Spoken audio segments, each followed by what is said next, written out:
Nyai Mas Prabu Pakumwati Ratna Kemuning. Part 2. Puteri Om Tien Nio sebagai istri keempat Sunan Gunung Jati. Rasa cemburu tersebut beliau tuangkan dalam hal positif, yakni dengan melakukan dakwah Islam ke seluruh wilayah Cirebon atau wilayah yang dilaluinya selama melakukan perjalanan tersebut. Hal itu beliau lakukan untuk membantu suaminya dalam menyiarkan agama Islam ke seluruh penjuru wilayah, khususnya Cirebon. Atas kesabaran dan usahanya itulah Islam dapat berkembang ke seluruh wilayah Cirebon, khususnya wilayah Cirebon Barat Daya yang menjadi tempat dibangunnya Astana Pakumwati tersebut.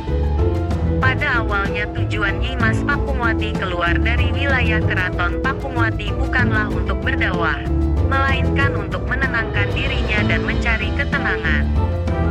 Beliau merasa cemburu dengan kehadiran Putri Om Tien Nio di tengah-tengah rumah tangganya dengan Sunan Gunung Jati.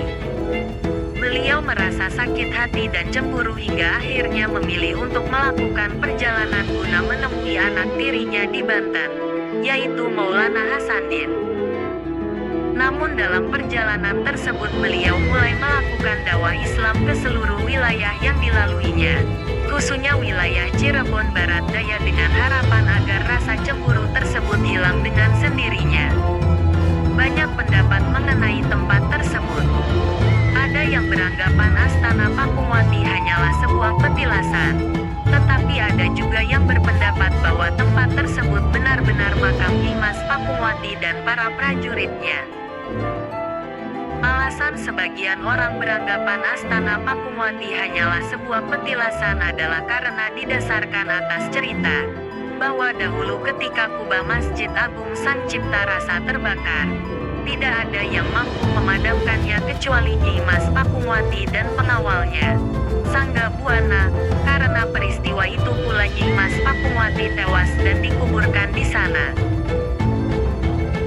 Sedangkan sebagian yang lain beranggapan bahwa Astana Pakumwati tersebut benar-benar makam Nyai Mas Pakumwati adalah karena adanya peninggalan Nyai Mas Pakumwati di tempat tersebut berupa bangunan astana dan didukung dari cerita masyarakat yang tinggal di sekitar lokasi tersebut dari dulu sampai sekarang bahwa kompleks Astana Pakumwati adalah memang benar makam Nyai Mas Pakumwati dan para pengawal serta abdi dalamnya. Sebagian masyarakat tersebut meyakini betul bahwa Astana Pakumwati yang ada di Desa Warujaya, dahulu bernama Warugede, adalah sebuah makam dan bukan hanya petilasan.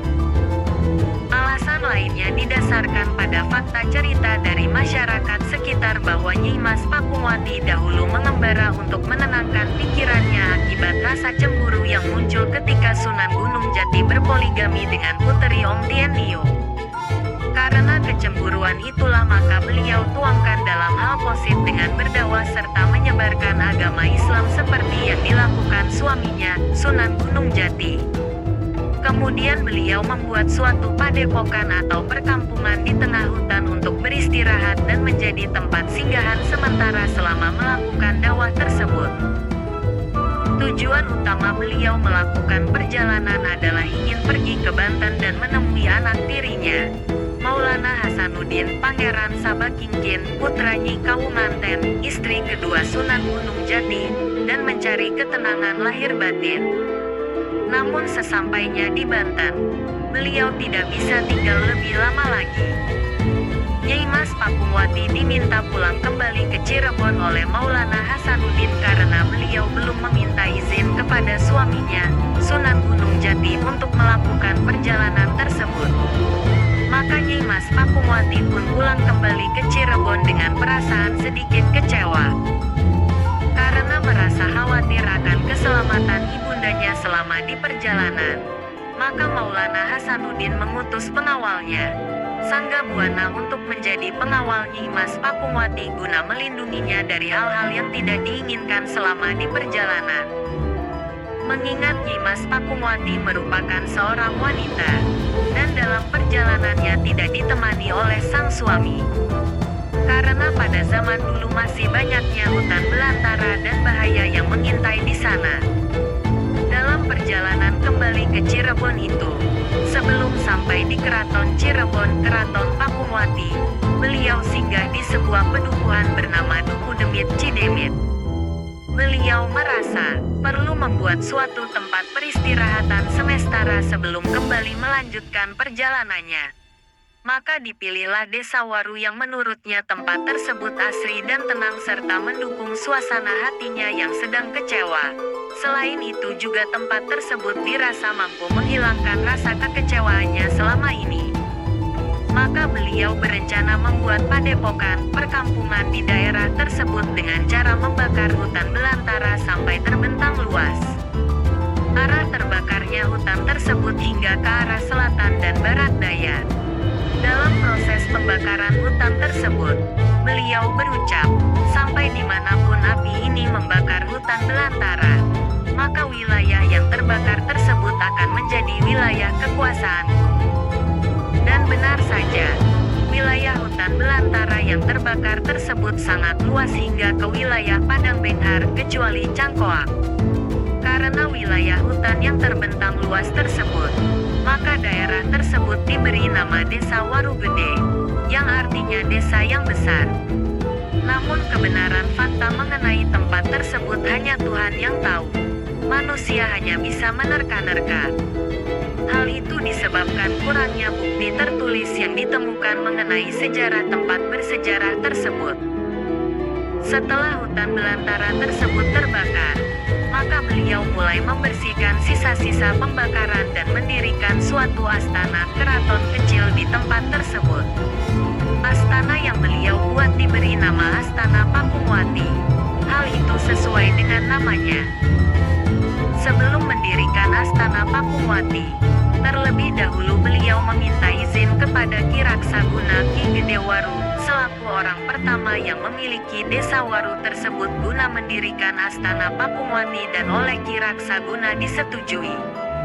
Tempat tersebut awalnya tidak dijadikan tempat tinggal selamanya, hanya dijadikan sebagai tempat singgah sementara. Namun karena Desa Waru tersebut dirasa lebih tenang dan nyaman, maka beliau enggan melanjutkan kembali perjalanannya untuk pulang ke Cirebon Timur. Dan sampai akhir hayatnya pun beliau lebih memilih Desa Waru Gede tersebut sebagai tempat tinggalnya dan akhirnya ketika beliau wafat, beliau dimakamkan di kompleks Astana Pakumwati tersebut. Itulah yang menjadi alasan beliau tidak dikuburkan di kompleks pemakaman Gunung Jati.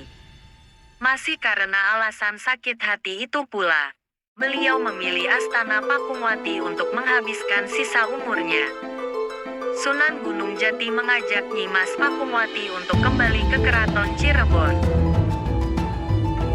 Namun Nyi Mas Pakumwati masih tetap ingin tinggal di Pansanggrahan Waru Gede, sehingga Sunan Gunung Jati mengizinkannya dengan memenuhi kebutuhan yang diperlukan, baik alat-alat ataupun dayang-dayang dan para wadyabala prajurit bala tentara, secukupnya untuk mengawal dan menjaga keamanan.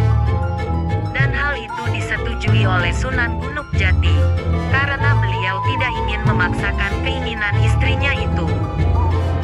Benda atau situs peninggalan di kompleks Astana Pakumwati. Situs atau peninggalan budaya yang ada di kompleks makam Astana Pakumwati meliputi 1. Makam Nyi Mas Pakumwati. 2. Makam para ulama. 3. Makam para prajurit atau pengawal beliau. 4. Makam Ki Raksaguna Ki Gedewaru dan istrinya, yaitu orang yang memiliki Desa Waru pertama. 5. Makam Ki Gede Depok dan istrinya.